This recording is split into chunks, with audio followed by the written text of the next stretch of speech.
অস্ত্র দিয়ে কুপিয়ে খুন এক যুবক। অভিযোগে তীর প্রতিবেশী এক যুবকের দিকে। ঘটনা মালদহের রতুয়া থানা এলাকার। কি কারণে খুন খতিয়ে দেখছে রতুয়া থানার পুলিশ। গভীর রাতে বাড়িতে ঢুকে এক যুবককে ধারালো অস্ত্র দিয়ে কুপিয়ে খুন। ঘুমন্ত অবস্থায় বিছানাতেই এলোপাথারি কোপ। খুনের অভিযোগ প্রতিবেশী যুবকের বিরুদ্ধে। চাঞ্চল্যকর ঘটনাটি ঘটেছে মালদার রতুয়া থানার গোপালপুর ভেসপাড়া এলাকায়। মৃত যুবকের নাম ছোটন মাঝি, বয়স 28। পরিবার সূত্রে জানা গিয়েছে অন্যান্য দিনের মতন গতকাল রাতে খাওয়া দাওয়া করে ঘুমিয়ে পড়েন ওই যুবক। রাত 11:30 নাগাদ প্রতিবেশী যুবক সাগর মণ্ডল বাড়িতে ঢুকে ঘুমন্ত অবস্থায় ছোটন মাঝিকে ধারালো হাসুয়া দিয়ে প্রথমে গলায় আঘাত করে, এরপর সারা শরীরে এলোপাথারি আঘাত করতে থাকে। আক্রান্ত যুবক চিৎকার করলে অভিযুক্ত যুবক পালিয়ে যায়। পরিবারের সদস্যরা রক্তাক্ত অবস্থায় আক্রান্ত ছোটন মাঝিকে প্রথমে রতুয়া গ্রামীণ হাসপাতালে নিয়ে যায়। সেখানে তার অবস্থার অবনতি হলে গভীর রাতে মালদা মেডিকেল কলেজ হাসপাতালে স্থানান্তরিত করা হয়। চিকিৎসা চলাকালীন ভোর রাতে মৃত্যু হয় এই যুবকের। মৃতদেহ ময়নাতদন্তের জন্য পাঠানো হয়েছে মালদা মেডিকেল কলেজ হাসপাতালের মর্গে। অভিযুক্ত যুবকের বিরুদ্ধে রতুয়া থানায় লিখিত অভিযোগ দায়ের করেছে মৃত যুবকের পরিবার। কি কারণে খুন তা জানতে তদন্ত শুরু করেছে রতুয়া থানার পুলিশ। গন্ডগোল ছিল না, কিচ্ছু ছিল না, কোনো গন্ডগোল নাই। এর আগে হয়েছিল, এর আগে প্রথম হয়েছিল কিচ্ছু, তখন থেকে ফের বন্ধ হয়ে সব চলাফেরা সব করতে লাগলো। কি নিয়ে গন্ডগোল হয়েছিল এর আগে? গন্ডগোল কি নিয়ে হয়েছিল, এমনি ঝগড়াঝাঁটি হয়েছে এরকম।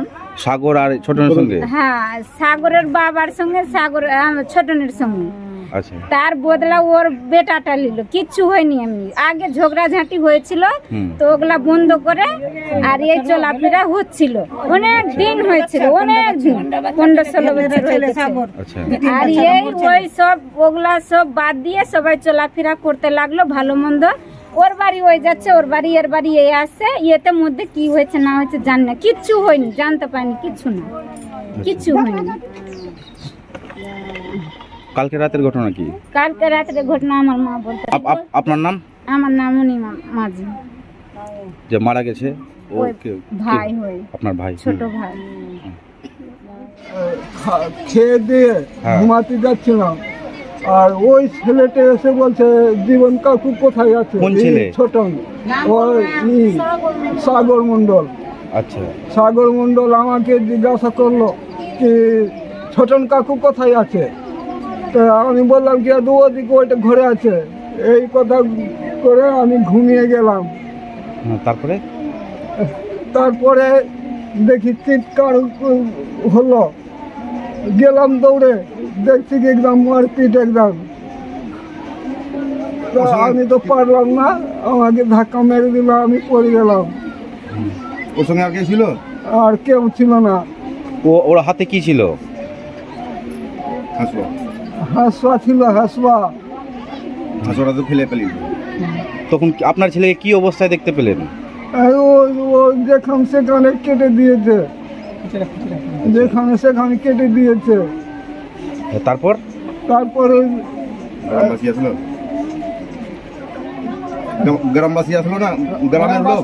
হ্যাঁ, তারপরে গ্রামবাসী আসলো, হসপিটাল নিয়ে গেল। হ্যাঁ, হসপিটাল নিয়ে গেল।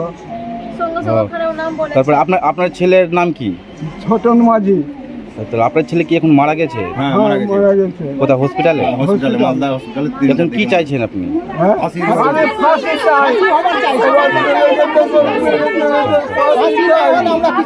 দরকার পড়লে আমরা রোড জাম করবো আজকে। আপনার নাম? গোপেন মাঝি। আপনার ছেলের কি বিয়ে হয়েছিল? না, ও ছেলে আপনার? দুটা, একটা দিল্লিতে আছে। কি নাম ওর? নাম কি? ওর জীবন নাম আছে, জীবন মাঝি। দিল্লিতে থাকে? দিল্লি থেকে আসছে এই খবর পেয়ে।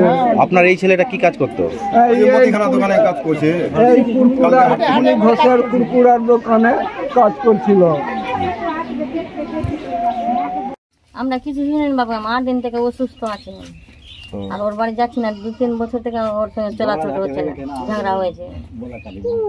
যে সাগর যে মেরেছে ছোটনকে, তো সাগরের বাড়ি এটাই আপনার বাড়ির পাশেই? হ্যাঁ, ওটা। বাড়িতে ওর কেউ নেই? না, চলাচল দেখলে বাবু। কখন থেকে নেই? সবাই সকাল থেকে আসছে, বলছে নাই।